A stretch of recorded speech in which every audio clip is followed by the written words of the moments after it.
ujian itu diturunkan untuk memberikan rahmat yang lebih luas bagi antum. Antum tuh dibuat kuat dulu, bikin nangis supaya ke depan gak keluar lagi air mata. Kebal antum dengan semua ujian yang ada. Itu cara memahaminya. Ini gak usah berkeluh kesah. Baru turun ujian yang kecil udah bikin status. Ya. Kamu kenapa sih, kata suami. Istrinya pasang status. Ternyata dia tidak seperti yang aku kira. Terus yang paling gak enak ditungguin tuh ada komen gak ya? Kenapa Jeng? Gak nyangka ya. Nyangka. Tuh. Buat status tidak menyelesaikan masalah. Ya, tidak menyelesaikan masalah tapi nambah persoalan. Jelas ya? Maka bagian pertama, kalau antum diuji dengan persoalan, boleh jadi jangan persoalannya yang dilihat, itu cara Allah untuk memberikan rahmat kepada antum. Sebab kalau nggak diberikan persoalan itu, rahmat nggak akan turun. Pemuda itu kalau nggak dapat tadi itu, kejar-kejaran sampai ke gua, mana mungkin turun rahmat Allah 309 tahun. Ikuti itu. Ya, saya tidak ingin mencontohkan pribadi, karena mungkin disangka nanti sesuatu yang tidak baik. Tapi banyak orang mempraktekkan demikian, dan itu berhasil. Coba lihat, antum kenal Buya Hamka? Kenal.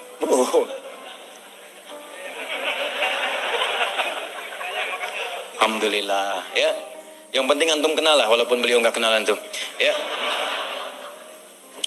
Buya Hamka, sempat beliau kemudian dalam episode kehidupannya dimasukkan ke dalam penjara. Tapi setelah beliau di penjara itu, bukan perasaan mengeluh, bukan dendam, bukan marah, bukan puncak dari emosi yang keluar, tapi syukur kepada Allah. Ketika ditanya bagaimana pendapat Anda Buya mendapatkan perlakuan seperti itu dimasukkan ke dalam penjara, beliau malah mengatakan, saya bersyukur kepada Allah Subhanahu wa Ta'ala. Kalau ada waktu, saya pengen ketemu presiden untuk mengucapkan terima kasih telah memasukkan saya pernah ke penjara dalam episode hidup saya, kalau bahasa kita sekarang. Kenapa? Karena ternyata di penjara itu saya bisa menyelesaikan tafsir Al-Azhar. Kalau saya nggak masuk ke sini, nggak jadi ini tafsir. Jadi cara melihatnya itu rahmat Allah, persis seperti ini nih, yang kita baca tiap Jumat itu. Bicara orang kalau kebiasaan baca Al-Kahf, spiritnya ada dalam jiwa, dia nggak akan gugur karena ujian-ujian. Walaupun sifatnya sakit, yang dia baca rahmatnya. Jadi kalau Anda terbiasa membaca Al-Kahf, paham maknanya, itu Anda akan senang melihat musibah, senang melihat ujian. Yang dilihat rahmatnya, bukan ujiannya. Masuk penjara malah senang. Tuh. Nabi Yusuf, begitu masuk penjara, nggak enak kelihatannya masuk, cuman ternyata malah minta beliau. Ya Allah, daripada banyak godaan, ya para sosialita yang menggoda saya sekarang, ya cantik-cantik luar biasa, dan itu udah banyak. Sosialita itu bukan cuma sekarang, zaman Nabi Yusuf udah ada. Senangnya kumpul-kumpul bicara yang nggak jelas. Ya ada yang jelas ada, tapi ini contoh yang tidak jelas. Kumpul-kumpul di rumah salah satu pejabat, Imratul Aziz, istri Perdana Menteri, hanya untuk membincangkan, mana sih si pemuda ganteng itu? Mana sih si ganteng itu? Katanya ganteng-ganteng Nabi ya? Iya, zaman sekarang ganteng-ganteng serigala. Ya. Ya. Begitu kemudian ditampilkan oleh Imratul Aziz, Yusuf keluar. Begitu keluar, disebutkan di Quran surah 12 ayat 29. Wa qulna hasya lillahi ma hadza basyara in hadza illa malakun karim. Ya, ini sih bukan manusia, ini malaikat yang menyamar dalam rupa manusia. Lewat, tak sadar ketika lewat, jarinya kemudian tergores dengan pisau itu. Saking tak sadarnya melihat gantengnya Yusuf lewat. Begini. Tuh. Nabi Yusuf ganteng, Nabi tidak sombong. Begitu melihat ujian itu, ya Allah, lebih baik saya masuk penjara aja deh. Orang sekarang Nabi bukan, Rasul bukan, ngaku ganteng, orang lewat, ibu-ibu gak kepleset, dia tantum itu kan. GR-nya luar biasa, semua ditampilin. Baik, kata Nabi Yusuf, ya Allah, akan lebih baik kalau saya masuk penjara aja.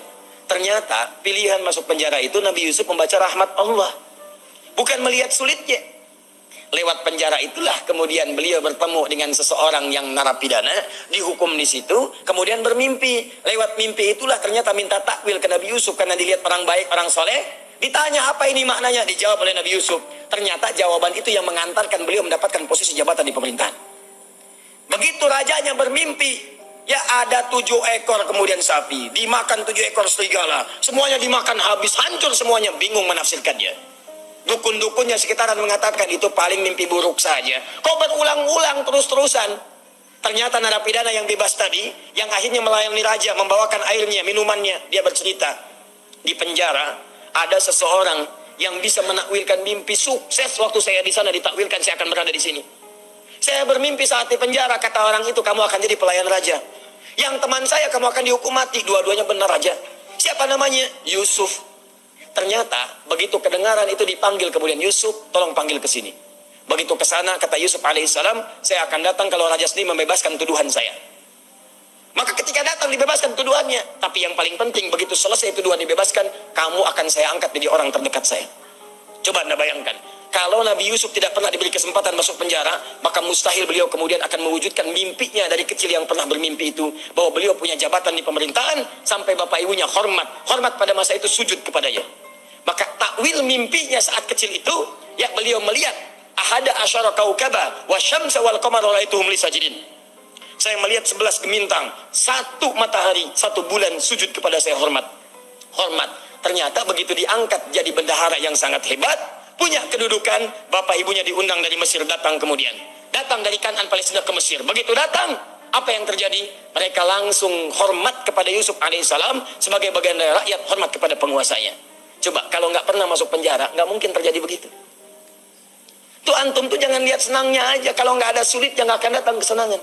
Rahmat itu rahmat. Jadi pertama cara bacanya, syukuri setiap nikmat Allah. Kalau bertambah syukuri, kalau ada ujian bersabar. Doanya ini. Jelas? 1 tetesan rahmat Allah paling minimal 309 tahun. Jika diberikan lebih, maka berapa yang antum nantikan? Bisa melewati alam-alam selanjutnya. Nanti saya berikan rahasia ya. Ada yang kalau antum amalkan, itu 3 alam dijamin. Dunia diberikan, alam kubur dilimpahkan, di akhirat antum saking gembiranya sampai lompat-lompat. Tuh, betul sekali. Betul. Ya itu. Ya. Paham? Apa itu? Nanti belakangan. Sekarang bagian terakhir. Ini sudah menyakiti fisik nih. Udah main fisik. Yang tadi masih ancaman, dikejar-kejar, masih bisa ngindar. Kalau yang ini, fisiknya udah dipegang. Diancam.